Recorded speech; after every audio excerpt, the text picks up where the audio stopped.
গাবলালে হাজির আছে সুন্দরভাবে আমাকে ভাত দিয়ে যাচ্ছে এমন ভাত আমরা দেখিচ্ছি আর লাড়িচ্ছি আর আলু ঘাটির কথা মনে মনে ভাবিচ্ছি। তো ঘটনা হচ্ছে সেটা না, ঘটনা হচ্ছে এমরা সুন্দরভাবে ভাত দিয়ে এমরা না ঘুরে দেখি এই চ্যাংরা ভাত লাড়িচ্ছে আর গার্লফ্রেন্ডের সাথে SMS করিচ্ছে। ওর গার্লফ্রেন্ড ওটি লেখছে আমি না মিচ্ছে করে দেখলাম করছে যে আজকে যদি বগুড়ার আলু ঘাটি যদি না নিয়ে আসো তাহলে তোমার সাথে আজকে ব্রেকআপ। আর বিশেষ করে আজকের মজলিস আমরা যেটি খাবার গেছিনু সেটি আলু ঘাটির সাথে বোনাস ভাবে ডালও অ্যাড করছিল। মোটামুটি একটা ভালো একটা আয়োজন করছিল যা কোনো অংশে বিয়ের আয়োজনের থেকে কম না।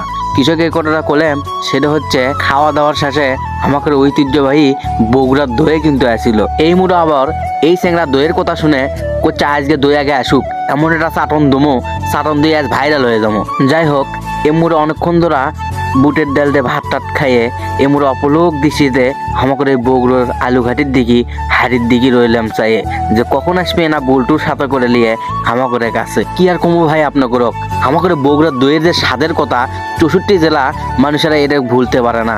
তো ঘটনা হচ্ছে সেটা না, ঘটনা দেখতেই পাচ্ছেন কি সুন্দর করে দই দিয়ে যাচ্ছে। দইটা মোটামুটি হালকা না ঠান্ডা, সেই জন্য আরো না মজা লাগারই কথা।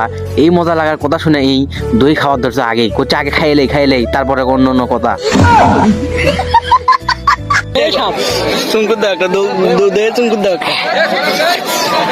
যাই হোক খাওয়া দাওয়া শেষে সগলির না মত বিনিময় লিখছি, সগলিকে না মিচিনা করে করছি যে আইটেমগুলো বা খাবার দাবারগুলো কেঙ্কা লাগছে। সগলিরই এক বাক্যে এক কথা না খাবার দাবার সেই স্বাদ আছে যা বলার মতো না। আসলে বগুড়ার আলু ঘাটি তো স্বাদ তো মানে মন্দ হওয়ার কথা না, সবসময় ভালোই হওয়ারই কথা। ভাই এমরে যাই দেখি একটা আজব কাণ্ড, একটা লোকের নাম হচ্ছে বিমান। এই বিমান চুঙ্কুতে দই খাচ্ছে,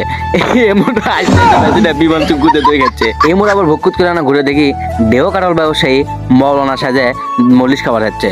কোচে না মৌলানা সাজা যাচ্ছি কারণ এনা মিচে না করে দই না বেশি পাবো সেই জন্য মৌলানা সাজা যাচ্ছি। এই মনে আবার দেখেন না কিভাবে খাচ্ছে, মনে হয় 3 দিন হলে খায় না। এই ভাই করছে যে আবার আমি এই ভাই আপনারা ভিডিও ধরেন এনা আমি না চুঙ্কুত ধরে খাই না দেখান। এই মুড়া আবার এক দেখি যে এই দই দিয়ে মোজ বানাছে, মানে দই খাচ্ছে দই খেতে মোজ তৈরি করে ফেলে দিছে। তো ঘটনা সেটা না, ঘটনা হচ্ছে আপনার শেষ মূল্যটা কুটি না খাইছিলেন আমাকে এখানে কমেন্ট বক্সে না বলে যায়। তো আজকের ভিডিওটা এই পর্যন্তই, দেখতে পাচ্ছেন এখন গুড় করে আমরা বাড়ি বিলে যাবো।